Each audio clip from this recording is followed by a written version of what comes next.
ദൈവനാമത്തിന് മഹത്വം ഉണ്ടാകട്ടെ. എൻ്റെ പേര് ദീപ്തി, ഞാൻ ബാംഗ്ലൂരിൽ നിന്ന് വരുന്നു. എൻ്റെ ഹസ്ബൻഡിന് ഒരു ആങ്സൈറ്റി ഡിസോർഡർ പോലെ വന്നപ്പോഴാണ് ഞാൻ കൃപാസനത്തെ പറ്റി കേട്ടതും ഉടമ്പടി എടുക്കാനായിട്ട് തീരുമാനിച്ചതും. എൻ്റെ കല്യാണം കഴിഞ്ഞിട്ട് 5 വർഷമായി. എനിക്കൊരു മോനുണ്ട്, 4 വയസ്സായി. അപ്പം മോൻ ജനിച്ച ശേഷം ഞങ്ങൾ കുടുംബത്തിൽ വലിയ ഞാനും ഹസ്ബൻഡും തമ്മിൽ കുറച്ച് അഭിപ്രായ വ്യത്യാസങ്ങളും വഴക്കുകളും ഒക്കെ ഉണ്ടായിരുന്നു. അപ്പം അതൊക്കെ നിലനിൽക്കുമ്പോൾ തന്നെയാണ് ഈ ഒരു ആങ്സൈറ്റിയുടെ പ്രശ്നം വരുന്നത്. ആദ്യമൊക്കെ ഞങ്ങളത് ഹാർട്ടിൻ്റെ എന്തെങ്കിലും കംപ്ലൈൻറ്റോ അല്ലെങ്കിൽ ബ്രെയിനിൻ്റെ എന്തെങ്കിലും നെർവസ് ഡിസോർഡർ എന്തെങ്കിലുമൊക്കെ ആണെന്ന് വിചാരിച്ചു. പക്ഷേ എല്ലാ ടെസ്റ്റുകളും ചെയ്യുമ്പോഴെല്ലാം നെഗറ്റീവായിട്ട് വരും. സോ ഇത് ആങ്സൈറ്റി ആണെന്ന് ഡയഗ്നോസ് ചെയ്യാൻ തന്നെ ഒരുപാട് സമയം വേണ്ടി വന്നു. എന്നിട്ട് പിന്നെ ആങ്സൈറ്റി ആണെന്ന് വിചാരിച്ചപ്പോഴത്തേനും ഞങ്ങളൊരു സൈക്യാട്രിസ്റ്റിനെ പോയി കണ്ടു. അപ്പോൾ പറഞ്ഞു, പുള്ളിക്കാരൻ കപ്പിൾ കൗൺസിലിംഗ് സജസ്റ്റ് ചെയ്തു.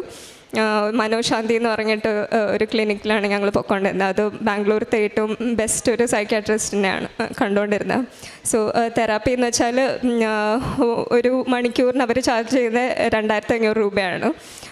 അതും ഞാൻ വിചാരിച്ച ഈ ടോക്ക് തെറാപ്പി ചെയ്യുമ്പം കപ്പിൾ കൗൺസിലിംഗ് ചെയ്യുമ്പോൾ ഞങ്ങളുടെ മാരേജ് ലൈഫിലുള്ള പ്രശ്നങ്ങളും അതൊക്കെ അതോടെ അങ്ങ് സോൾവ് ആവും എന്ന് വിചാരിച്ച് വലിയ പ്രതീക്ഷയോടെയാണ് പോയത്. പക്ഷേ ഈ തെറാപ്പി ചെയ്യാൻ തുടങ്ങിയ ശേഷം പ്രശ്നങ്ങൾ ആക്ച്വലി വഷളാവുകയാണ് ചെയ്തത്. ഇത് ആദ്യം ഹസ്ബൻഡിന് ആങ്സൈറ്റി മാത്രമേ ഉണ്ടായിരുന്നുള്ളൂ. പിന്നെ ഹസ്ബൻഡ് ആദ്യം പോയിക്കൊണ്ടിരുന്ന ഒരു സൈക്കോളജിസ്റ്റ് ഉണ്ട്. അപ്പം അവിടെ ശരിയാവാത്തതുകൊണ്ടാണ് പിന്നെ വേറൊരു സൈക്യാട്രിസ്റ്റിൻ്റെ അടുത്തോട്ട് പോയത്. അപ്പം ആ സൈക്കോളജിസ്റ്റും എൻ്റെ മദറിൻലോ എല്ലാവരും കൂടെ ഹസ്ബൻഡിൻ്റെ ആങ്സൈറ്റിയുടെ പ്രശ്നം ഞാനാണെന്നുള്ള രീതിയിൽ ഞാനൊന്നും സംസാരിക്കാൻ പാടില്ല, ദേഷ്യം വന്നാലും ഞാനൊന്നും റിയാക്ട് ചെയ്യാൻ പാടില്ല, എല്ലാം മനസ്സിലൊതുക്കി വെക്കണം എന്ന് പറഞ്ഞു. അങ്ങനെ ഞാനെല്ലാം മനസ്സിലൊതുക്കി വെച്ച് അവസാനം എനിക്കത് ഡിപ്രഷനായിട്ട് മാറി. പിന്നെ കൗൺസിലിങ്ങിനും തെറാപ്പിക്കൊക്കെ ഞങ്ങൾ ഒരുമിച്ചാണ് പോകുന്നത്. പുള്ളി ആങ്സൈറ്റിക്കും പുള്ളിക്ക് സെപ്പറേറ്റ് ഒരു സൈക്യാട്രിസ്റ്റ്, എനിക്ക് വേറൊരു സൈക്യാട്രിസ്റ്റ്, ഇങ്ങനെ പോയിക്കൊണ്ടിരുന്നു. പക്ഷെ അപ്പോഴും ഒരു പ്രതീക്ഷ ഉണ്ടായിരുന്നു എല്ലാം നേരെ ആവുമെന്ന്. പക്ഷെ അപ്പോഴും പ്രശ്നങ്ങൾ പിന്നെയും വഷളായിക്കൊണ്ടിരുന്നു. അങ്ങനെ ഇത് ഒന്നും ബെറ്റർ ആവാതിരുന്നപ്പോഴാണ് എൻ്റെ ഒരു ഫ്രണ്ട് വിളിച്ചിട്ട്, പിന്നെ അതിൻ്റെ കൂട്ടത്തിൽ വർക്ക് പ്രഷർ ഭയങ്കരമാണ്. ഞാൻ ഒരു എയറോസ്പേസ് എഞ്ചിനീയറാണ്, ഞാൻ വൈറ്റ് ഫീൽഡാണ് വർക്ക് ചെയ്യുന്നത്. അപ്പോൾ ആ കമ്പനി ഭയങ്കര ഹെക്റ്റിക്കാണ്. അപ്പോൾ വർക്ക് പ്രഷറും ഇതും എല്ലാം കൂടെ ആയപ്പം എനിക്ക് ഭ്രാന്ത് പിടിക്കുന്ന പോലത്തെ അവസ്ഥയായിരുന്നു. അപ്പോഴാണ് എൻ്റെ ഒരു ഫ്രണ്ട് ഇതേപോലെ പറഞ്ഞത്, കൃപാസനം എന്ന് പറഞ്ഞൊരു സ്ഥലമുണ്ട്, അവിടെ ഓൺലൈനായിട്ടും പ്രെയർ ചെയ്യാൻ പറ്റും എന്ന് പറഞ്ഞു. ഞാനതുവരെ കൃപാസനത്തെ പറ്റിയോ ഉടമ്പടിയെ പറ്റിയോ ഒന്നും കേട്ടിട്ടില്ലായിരുന്നു. അങ്ങനെ ഞാൻ ഓൺലൈനായിട്ട് നോക്കിയപ്പോഴാണ് കവനൻറ്റിനെ പറ്റി, ഓൺലൈൻ കവനൻറ്റ് പ്രെയർ എന്ന് കണ്ട് ഞാൻ ഓൺലൈൻ കവനൻറ്റ് പ്രെയറിന് രജിസ്റ്റർ ചെയ്തതിൻ്റെ അടുത്ത ദിവസം തന്നെ ഞാൻ ഇവിടുത്തെ ചൊവ്വാഴ്ചത്തെ ധ്യാനം കൂടിക്കൊണ്ടിരിക്കുമ്പം പരിശുദ്ധാത്മാവിൻ്റെ ഭയങ്കരമായിട്ടുള്ള സാന്നിധ്യം അനുഭവപ്പെട്ടു. ആ ഒരു സാന്നിധ്യം 3 ദിവസം ഉണ്ടായിരുന്നു. ഒരു ഫുൾനെസ് ഓഫ് ജോയ്, അല്ലെങ്കിൽ എന്താ പറയുക, സമാധാനം, ഭയങ്കര പീസ് വിത്ത് സർപാസസ് ഓൾ ഹ്യൂമൻ അണ്ടർസ്റ്റാൻഡിങ് എന്നൊക്കെ പറയുന്ന പോലെ സമാധാനവും ഭയങ്കര സന്തോഷവും ഒക്കെ മനസ്സിൽ തോന്നി. അതുവരെ എൻ്റെ ജീവിതത്തിൽ എനിക്ക് മാത്രം എന്താ ഇത്രയും പ്രശ്നങ്ങൾ എന്നാണ് ഞാൻ വിചാരിച്ചുകൊണ്ടിരുന്നത്. പക്ഷേ ഈ ഒരു സാന്നിധ്യം വന്നു കഴിഞ്ഞപ്പോഴത്തേനും എൻ്റെ പ്രശ്നങ്ങളൊന്നുമല്ല, ഇതൊക്കെ വേറെ നിസ്സാര കാര്യങ്ങളാണ് എന്നൊക്കെ വിചാരിച്ചു. അപ്പം ഞാൻ വിചാരിച്ചു, ഉടമ്പടിയൊക്കെ എന്തിനാണ് ഞാൻ എടുത്തത്? ഈ ഒരു ഫീലിംഗ് ഉണ്ടെന്നുണ്ടെങ്കിൽ എനിക്കിതിനെക്കാട്ടിലും വലുതൊക്കെ ഫേസ് ചെയ്യാൻ പറ്റുമല്ലോ എന്നുള്ള ഒരു കോൺഫിഡൻസ് എനിക്ക് കിട്ടി. പക്ഷേ അത് 3 ദിവസം ഉണ്ടായിരുന്നുള്ളൂ. ഞാൻ വിചാരിച്ചു ഇനി ലൈഫ് ടൈം എനിക്ക് ഈ ഒരു സാന്നിധ്യം എൻ്റെ കൂടെ ഉണ്ടായിരിക്കും എന്ന് വിചാരിച്ചു. 3 ദിവസം കഴിഞ്ഞപ്പോഴത്തേനും പോയപ്പോൾ എനിക്ക് ഭയങ്കര വിഷമമായിരുന്നു. പിന്നെ ഈ ഒരു സാന്നിധ്യം എപ്പോഴും എൻ്റെ കൂടെ ഉണ്ടാവാൻ എന്താ ചെയ്യേണ്ടത് എന്നൊക്കെ ആണ്.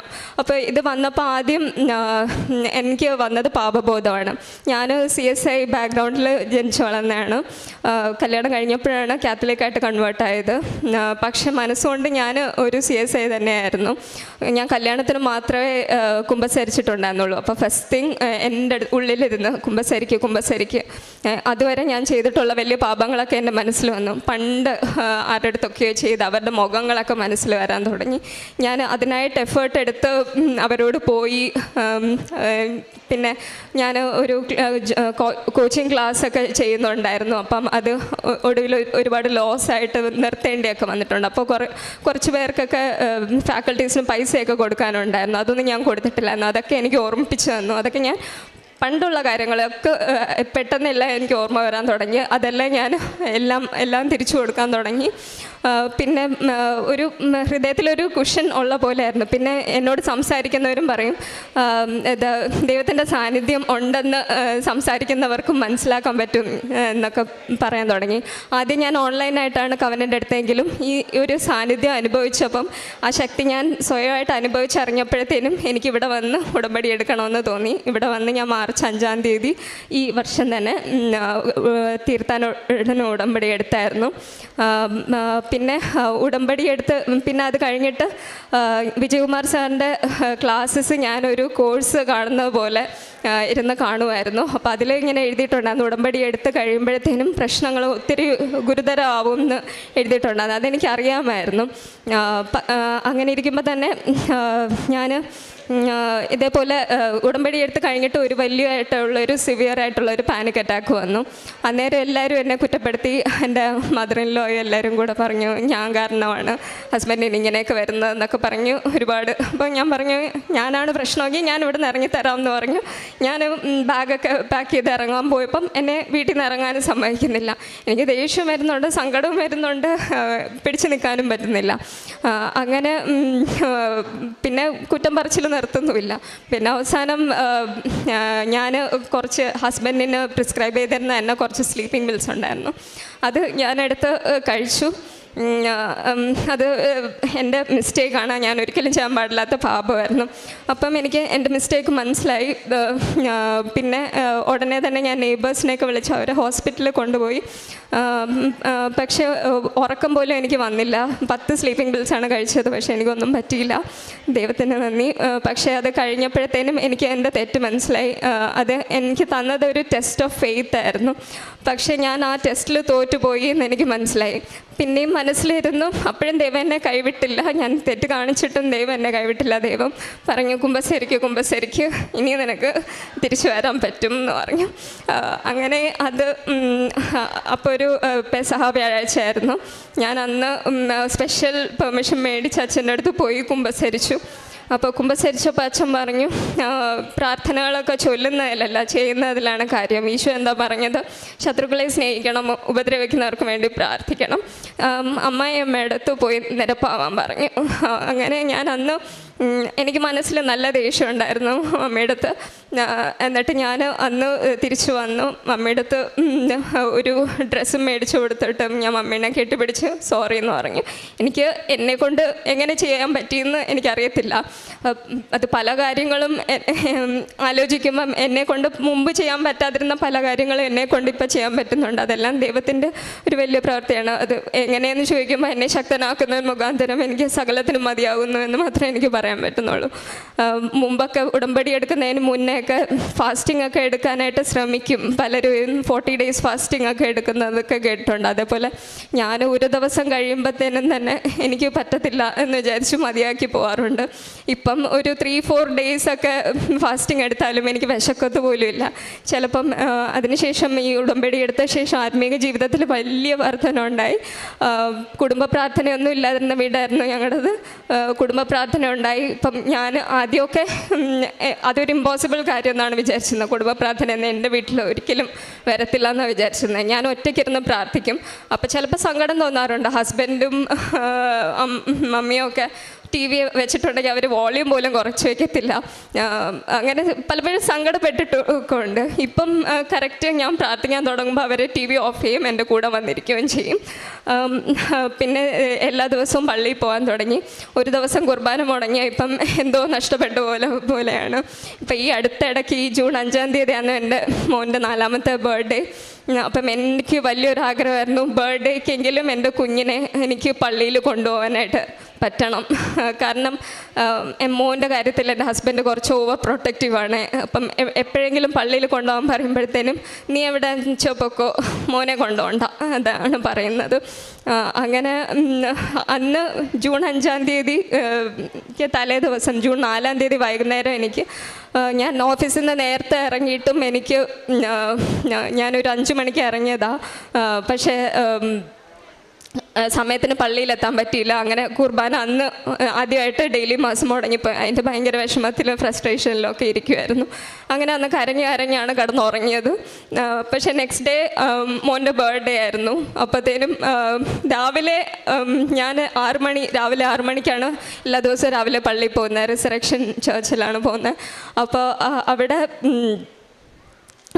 ഞാൻ 5:30 ആയപ്പോഴത്തേനും മോൻ സാധാരണ ഭയങ്കര ഉറക്കമായിരിക്കും. അന്ന് എണീറ്റ് അമ്മ എന്ന് പറഞ്ഞ് കൈ പിടിച്ച് നിൽക്കുകയാണ്.